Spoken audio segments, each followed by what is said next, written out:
quand son œuvre vit à travers les yeux et que tu vois la personne qui est touchée profondément, je crois que c'est le moment, pour moi, c'est vraiment personnel, je vis quelque chose de très fort à ce moment-là. Finalement, je m'en fous qu'elle soit achetée ou pas, quoi. Donc après, il y a la problématique où tu te retrouves dans une société qui est complètement basée sur l'argent. Et donc, moi, ça a été un paradoxe, personnellement, de me dire, j'essaye de travailler à côté au départ, de vivre d'autres choses et puis de fabriquer ça.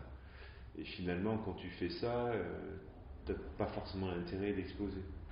Donc j'ai commencé à couper mes métiers qui avaient une petite rentabilité ou quelque chose, jusqu'au point aujourd'hui où je suis sans rien à côté.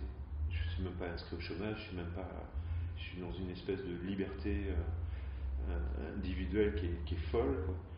Et en même temps, il y a des moments où je me sens en suspension, au risque de m'écraser par terre, parce qu'il est important pour moi maintenant de pouvoir avoir un fonctionnement avec ces peintures, et finalement de me dire je vais essayer de vivre avec elles. Et du coup, il y a un vrai choix à faire, mais qui n'est pas évident, parce que la personne qui veut vivre de son art, elle a bien besoin de se nourrir aussi. Et la réalité de ça fait que des fois, peut-être, on met ses valeurs de côté. D'où c'est vraiment difficile, en fait, je pense. Ce que je trouve fou et de découvrir une région comme Paris, c'est ce marché de l'art et comment ça fonctionne et comment tu dois te retrouver dans certains endroits pour être réellement artiste, en fait. Tu dois être dans une galerie. Et donc la galerie, c'est un système financier. C'est des gens qui vont venir dans une galerie parce qu'ils ne vont pas aller à un autre endroit. Ils ne vont pas venir te rencontrer en dehors de ça. Il faut aller sur le marché comme une espèce de pâture. Enfin, c'est assez étonnant, quoi. C'est assez étrange, mais c'est indéniable. Ça ressemble au reste de la société. J'espère que ça va devenir un gagne-pain de ces jours, même si vivre de l'art n'est pas évident, mais j'essaie de ne pas dépendre de l'art à 100%. Parce que vivre de l'art, c'est de ne pas dépendre de l'art. Quand tu dépends de l'art, tu n'en vis pas. Mais on veut en vivre aussi. Parce que c'est un autre métier. C'est un métier qu'on fait, c'est de 35 heures, c'est du boulot. Mais comment faire avec, voilà, donc il y a tous ces aspects-là économiques, parce qu'on est des humains, on a envie de gagner de l'argent, même si on dit que c'est pas du commerce, mais ça reste du commerce, c'est un acte de commerçant, puisque tu es bien content quand tu vends une toile, et voilà. Donc du coup, on sait pas trop, c'est difficile, on a un statut un peu difficile. Je pense qu'il y a un rapport avec la société de consommation, enfin, dans ce que je vis moi. Euh, j'ai une critique à porter là-dessus, où dans mon parcours, j'ai fait 4 ans de Beaux-Arts et j'ai claqué la porte des Beaux-Arts en me disant c'est un système de merde qui est juste là à fabriquer des gens qui sont dans la mode qui arrive. Parce finalement, comme toute forme d'éducation, tu rentres dans une formatage d'une société et on va t'imprimer des codes pour que tu rentres et que tu aies un métier qui soit rentable aussitôt derrière. Donc en général, la sortie des Beaux-Arts pour un diplômable, un diplômé des Beaux-Arts ou une forme d'école d'art, l'idéal pour l'école en elle-même, c'est que cet individu doit être reconnu assez vite. Ce qui ne veut pas dire qu'il va durer. On rentre dans les modes aussi, autant le truc il fait 2 ans et hop, il s'étouffe, on a passé à autre chose. Il y a des nouveaux étudiants qui ont débarqué sur le marché de l'art. Parce que là, on rentre typiquement dans le marché de l'art. Mais je me suis vraiment posé les questions, qu'est-ce que le marché de l'art à un moment donné je l'ai même fui, c'est pour ça que je ne me suis pas réclamé artiste en quelques années, dizaines d'années de travail. J'ai même fui ce truc-là. C'est les gens les professionnels du métier, qui font le boulot, parce que nous on peint, mais on ne peut pas faire le boulot de comment on va faire connaître le travail aussi. Donc, même si on le fait parce qu'on est obligé de le faire. Donc, qui s'occupe des artistes, par exemple, du Val-de-Marne, du 94, ou voilà, un lieu de création un lieu qui soutient la création du lieu. Donc, c'est ces gens-là qui font connaître le boulot de ces artistes-là et après qui prend forme, qui s'enchaîne, qui communique là-dessus, voilà, et bon, le déclic, quoi, on va dire. Tout est lié à un déclic, mais je sais pas comment, je sais pas, parce que des fois, on ne sait pas à qui s'adresser aussi. Quand on fait un métier qui est finalement restreint. Donc, des fois, tu ne sais pas forcément à qui t'adresser, mais bon. Après, ça, c'est un autre travail, quoi, je pense. C'est-à-dire qu'il y a deux possibilités. Il y a ceux qui ont galéré pendant des années et qui ont percé parce qu'au bout d'un moment, on ne peut pas contredire son talent. Enfin, là, pour le coup, il y en a quelques-uns qui vont se refuser vont dire non, je vais pas sur TF1 parce que TF1 c'est de la merde. Mais ils peuvent le faire parce que en fait derrière le public est tellement important, un poids aussi très très fort qu'ils peuvent se le permettre. Mais eux, ils ont galéré. Ils n'ont pas claqué des doigts justement. Ils sont pas passés par des médias plus rapides. Et ça se fait sur des années. Ceux qui peuvent faire ça, ils n'ont pas 20 ans. Il y a plusieurs degrés, je sais pas, déjà c'est ce que je disais tout à l'heure, quoi. Toi tu fais ton œuvre et après si elle résonne chez beaucoup de monde, alors elle peut devenir médiatisée. C'est pas quelque chose qui t'appartient, la médiatisation de ton œuvre. Et puis après il y a le contexte, quoi. Ça dépend de l'actualité. C'est aussi ce qu'il y a en toi et ce que toi tu sors artistiquement, dans quelle mesure ça parle de ton époque et ça parle à ton époque. Si ça parle à ton époque, ça peut aller très vite. Pour l'instant, c'est moi qui décide. Moi, en m'exposant, en essayant de me montrer. Il y a vraiment un rapport, comme un autre métier, où tu essayes de faire ta propre pub, de dire ouais, regardez, je suis là, tu mets une enseigne, tu vas sur l'internet, tu fais ton truc, tu fais ton petit site, tu essayes de te faire voir, et c'est vraiment comme le reste de la société, il n'y a pas de souci. Il y a des très grands artistes qui sont jamais à la mode et qui vont être découverts beaucoup plus tard, ou peut-être même il y en a qui restent totalement dans l'oubli et qui font des recherches artistiques complètement marginales.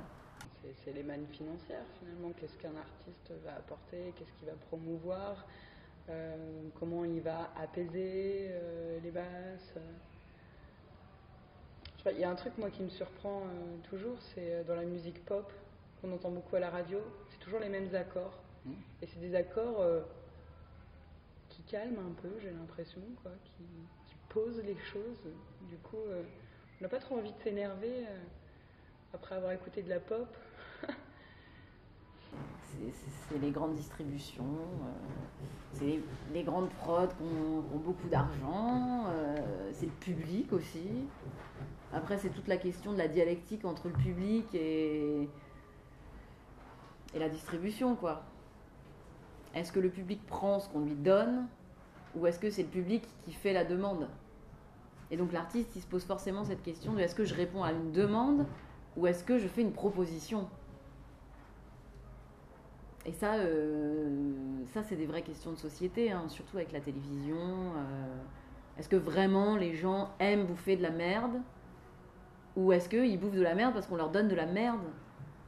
Je sais pas. Bon, en même temps, il y a des chaînes comme Arte qui existent et elles sont pas forcément beaucoup regardées par rapport à TF1. Ah non, mais je sais pas, si vous allez à la Comédie Française de temps à autre, mais ça c'est révoltant par exemple, ce qu'ils font là-bas. Ils ont 3 heures de scène 6 fois par semaine et ils arrivent à faire des trucs aussi mauvais. C'est terrible.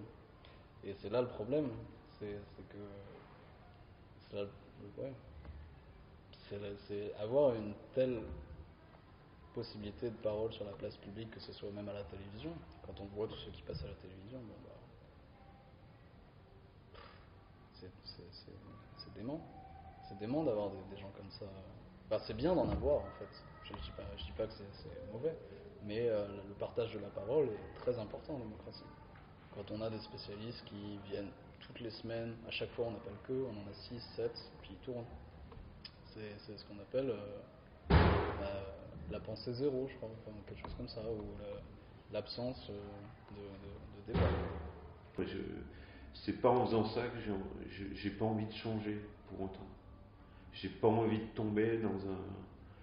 J'ai peur de ça, de tomber aussi. C'est pour ça que je regarde avec du recul en me disant ce marché, qu'est-ce qu'il fait si je suis happé dedans d'un coup du jour au lendemain, comment je vais me comporter. Et j'ai pas envie de me comporter autrement qu'aujourd'hui, quoi. D'avoir cette liberté de langage et de pas adapter par rapport à un marché, quoi. J'ai pas envie de ça. Après, voilà, faut pas se leurrer, hein. Il y a beaucoup d'artistes qui se disent tiens, voilà, c'est quoi l'époque, c'est quoi l'actualité, c'est quoi la mode, c'est quoi qui plaît. Bah, je vais faire quelque chose qui va un peu dans ces cercles-là. Parce que j'ai plus de chances d'être subventionné, d'être médiatisé, etc. C'est clair. Finalement, ce qui appartient à la culture de masse va être beaucoup plus mis en avant. Ce qui va amener le consensus, en fait. J'ai l'impression que c'est ça.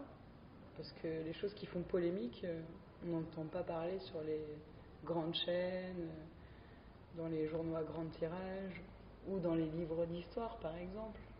On va plutôt statuer sur des œuvres classiques, c'est facile. Hein, il y a plusieurs siècles, tout le monde est d'accord là-dessus, on ne va pas le remettre en question, quoi. Et c'est une forme politique de dire non, quoi. Non, pas dans ce système-là. Pas d'un coup on te dit t'inquiète pas pour les prix, on mettra des croix, ça sera tant, ça sera un pourcentage en plus. Là, une croix voudra dire c'est 3 000 € de plus. Enfin, une espèce de délire complètement, pour moi, malsain, quoi.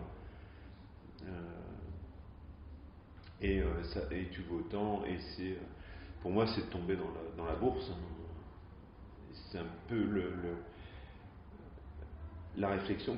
Pour moi, l'artiste et ce qu'il fabrique a intérêt à se poser comme question. Ça remet pas en question. Enfin, là, je pense à la musique, notamment à ce qu'on écoute à la radio, sur. Enfin, je vais pas nommer les chaînes, mais ceux qui arrivent à signer un contrat aujourd'hui, ce sont des gens qui font la même chose qu'il y avait il y a 10 ans, qu'il y avait il y a 20 ans. Ils répètent les mêmes paroles, ils reprennent les mêmes paroles. J'ai vu un concert il n'y a pas longtemps, un type il commençait le concert en disant oui bon, alors j'ai amené mes paroles avec moi parce que j'écris une chanson par jour, donc forcément je m'en souviens pas. Et donc là tu as deux possibilités, soit tu dis c'est Victor Hugo, tous les matins il est avec sa petite lampe et il écrit, avec le soleil qui se lève, tout ça, soit il se fout un peu de notre gueule. J'avais pas envisagé la troisième possibilité, c'était qu'il était très mauvais. Et c'était la troisième. C'est-à-dire qu'il écrivait des trucs, mais c'est du déjà vu, c'est du remâché. Et puis, enfin, il aurait pu nous chanter un classique d'il y a 10 ans en disant c'est lui, bah, ça aurait été la même chose. Un seul bonhomme, c'est la chose rêvée par le libéralisme, un seul ouvrier et un truc qui est hyper rentable. Donc je pense que tu rentres dans le marché à partir du moment où tu acceptes d'être rentable par la société, y compris dans le restant. Hein, je veux dire, c'est n'importe quel ouvrier ou le cadre va devenir rentable dans la société. C'est triste à dire, mais l'humain là-dedans, pour moi, il est broyé. Et puis le côté médiatique camoufle aussi l'envers du décor de la démarche artistique. C'est-à-dire qu'avant d'être sur scène ou dans une galerie, c'est des années de galère, en fait, pour déjà trouver un petit peu sa voix, sa technique, ensuite trouver le lieu, son public.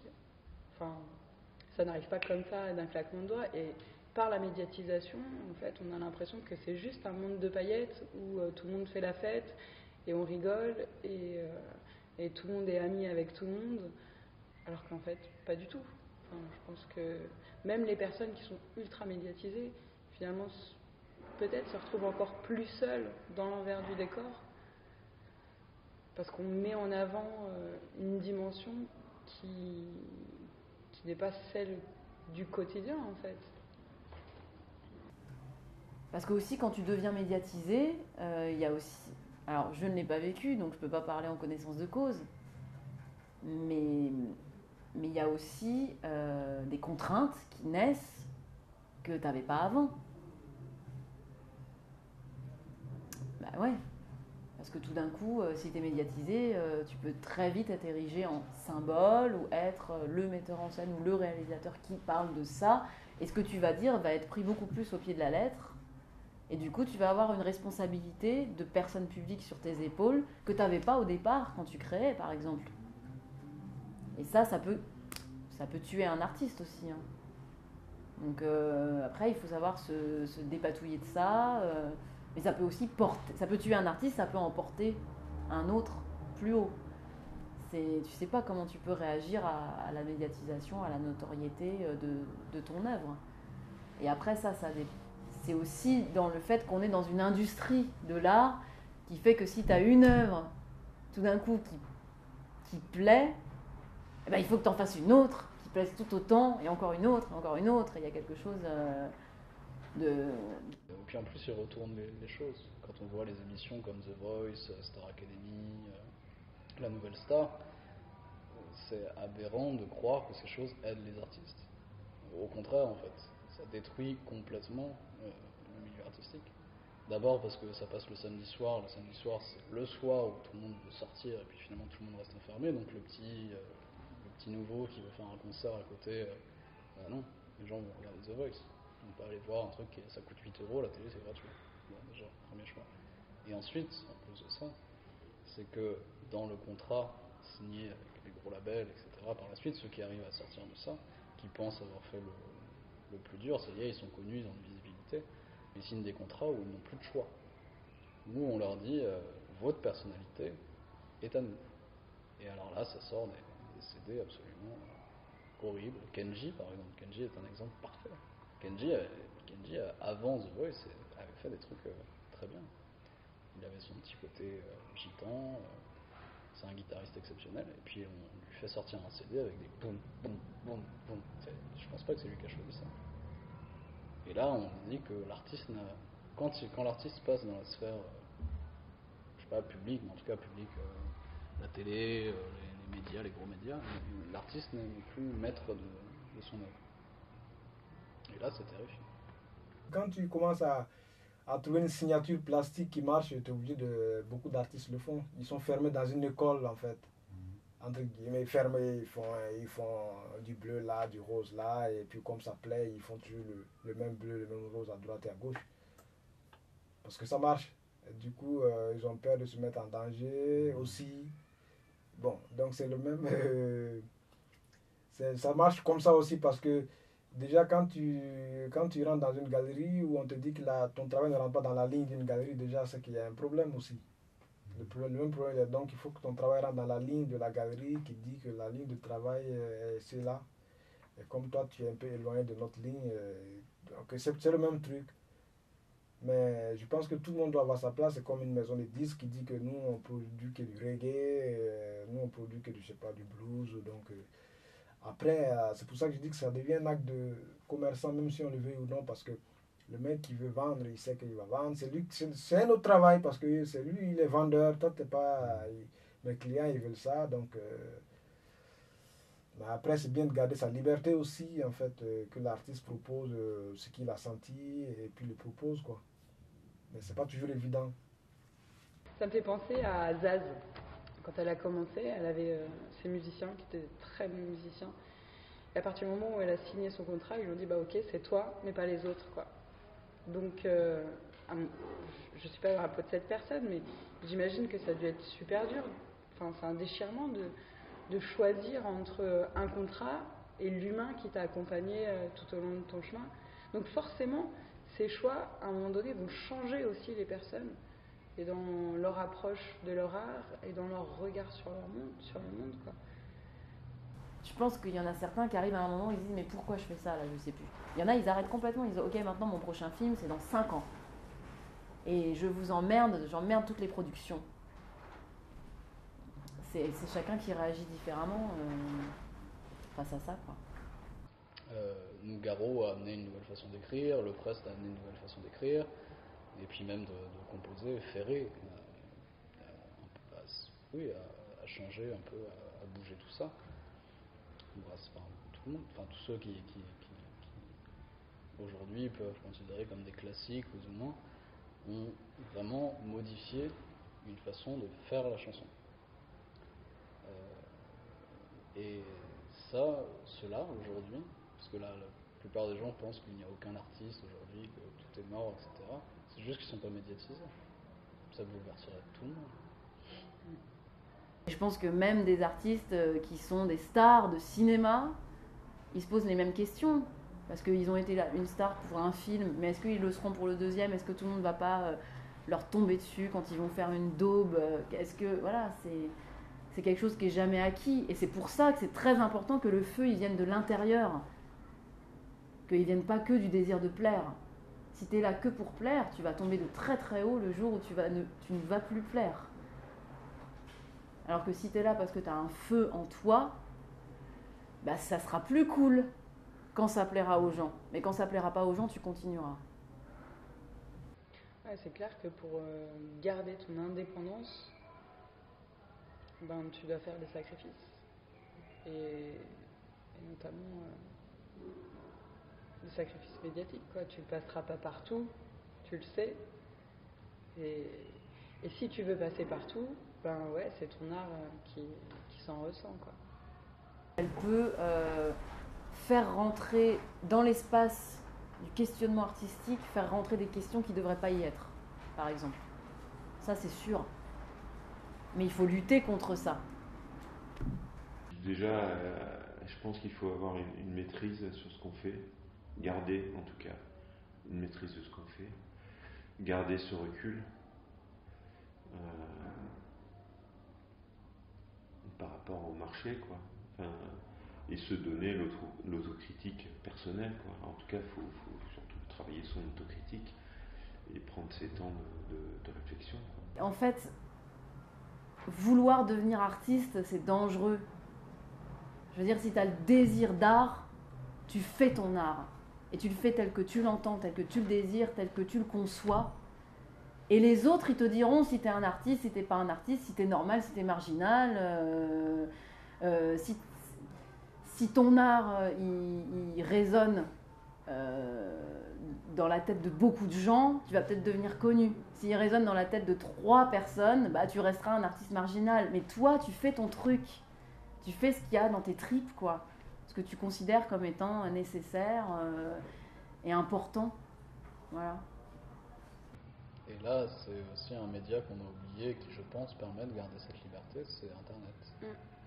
Parce que Internet, c'est pas... Et d'ailleurs, la majorité aujourd'hui, que ce soit écrivains, artistes, des chanteurs, les chanteurs marchent beaucoup comme ça.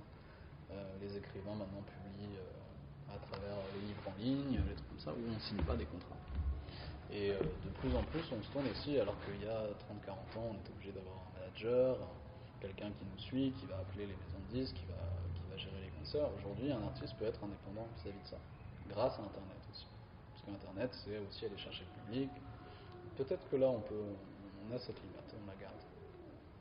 Parce que c'est un travail qui se fait sur le long terme dans tous les cas. Je veux dire, être artiste ou pas, c'est pas un truc, c'est un travail qui se fait, c'est un travail à vie, quoi. C'est pas un truc qui se fait en 5 ans, tac, c'est pas un truc où tu calcules, tu te dis, bon, dans 5 ans, ça va être comme ça. Non, c'est toute une vie, ça se fait sur le long terme. Et tant qu'on vit, tant qu'on a l'énergie de peindre ou de, voilà, après le déclic viendra ou pas, je sais pas, ça peut ne pas venir, mais bon, mais voilà, c'est toute une vie, quoi.